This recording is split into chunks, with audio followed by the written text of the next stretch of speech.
김영삼에 의해 정치판에 입문한 노무현. 13대 국회의원으로 부산 동구에서 당선됩니다. 특히 노동위원회에서 활발히 활동하며 이해찬, 이상수와 함께 노동위원회 삼총사로 불리기도 하죠.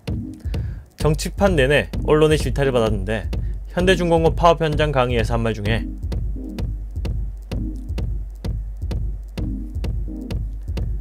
이런 말을 했다가 큰 질타를 받습니다. 정치생의 대부분이 언론의 질타이기도 하죠. 연설의 달인이라 불린 만큼 역대 대통령 중 언변은 가장 최고로 평가받습니다. 제5공화국 비리청문회에서 권력 실세와 대기업 총수들을 두고 시원한 질타로 크게 주목을 받게 되죠. 그 절정이 죄를 부인하는 전두환에게 명패를 던지며 펼친 사이다 발언이 아주 큰 화제가 되기도 했습니다. 청문회 스타로 발돋움하며 정치 초년부터 이름을 확실히 각인시킵니다. 이듬해 광주사태 특별위원회에서 여당의 방해 공작에 항의하며 사퇴를 제출하기도 했으며 곧바로 번복하고 거둬들이기도 했습니다. 이 시기 김영삼이 자주 불러 회동하며 지원했는데 돈독했던 둘이 사이가 순식간에 얼어붙어 멀어지는 계기가 발생합니다. 바로 3당 합당.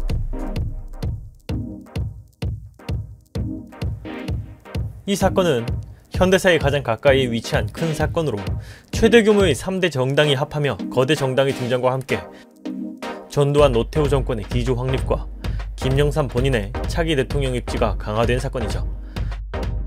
노무현은 이를 두고 밀실야합이라며 강도 높게 비난합니다.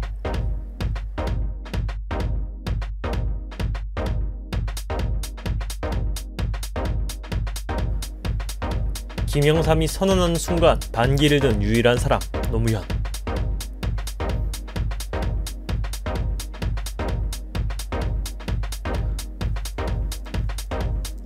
노무현은 이를 두고 민주화운동의 배신으로 보고 김영삼과 결별하게 됩니다.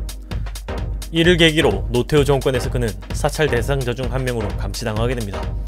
14대 총선을 앞두고 한 언론사는 노요는 과연 상당한 재산가인가? 라며 요트와 부동산 구입을 문제 삼았고 노무현은 이를 고소하며 1년 만에 승소합니다. 보도의 악 영향인지는 알 수 없으나 낙선하고 승소 후에 어떤 정정 보도나 사과도 없었다는 사실. 낙선했지만 민주당 내 최연소 최고위원을 맡는 기염을 토해냅니다. 하지만 그 불꽃도 길지 못했는데 이 시기 정계에 은퇴한 김대중이 복귀를 선언했기 때문입니다. 신당을 창단하며 기존 민주의원들이 대거 이탈, 제2야당으로 추락하게 되죠. 노무현은 이를 전 근대적 정치 행태라 비난하며 민주당에 남아 부산시장 출마를 선언합니다. 당내 경선에서 고작 13표 차이로 간신히 승리하며 출마하죠. 허나 지역 감정의 벽 앞에서 낙선하며 다시 고배를 마십니다. 15대 총선에서 서울 종로에 출사표를 던지지만 3위로 낙선. 지지 기반이 없는 한계에 매번 낙선의 연속을 맞습니다. 번번이 떨어짐에도 대선 출마를 선언하는 무모함을 보여줍니다. 그 이면에는 이인재가 대선 출마를 선언하자 이를 비판하기 위해 선언한 것이죠. 그치만 사실상 아무것도 없는 노무현은 일주일 만에 출마를 철회하기도 합니다. 조순과 이회창이 합당하며 지지율 격차가 더욱 벌어지게 됩니다. 이에 평소 비방하던 새정치국민회의에 입당하는 한 수를 던지게 된 노무현.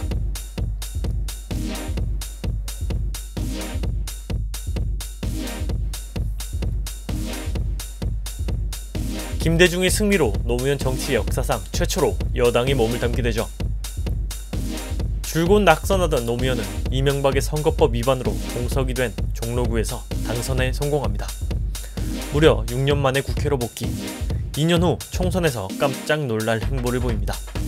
당선 확률이 높던 종로구가 아닌 부산으로 향한 것이죠.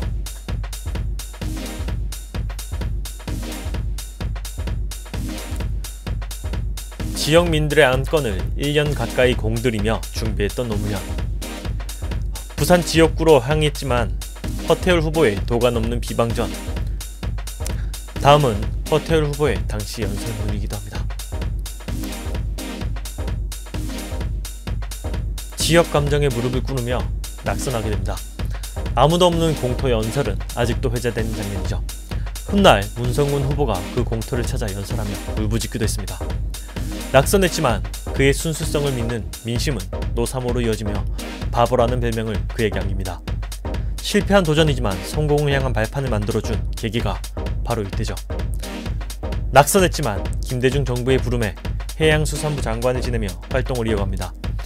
다음은 역사상 가장 치열했던 2002 대통령 선거부터 그의 마지막까지를 다뤄보려 합니다. 재밌게 보셨다면 구독과 좋아요 부탁합니다.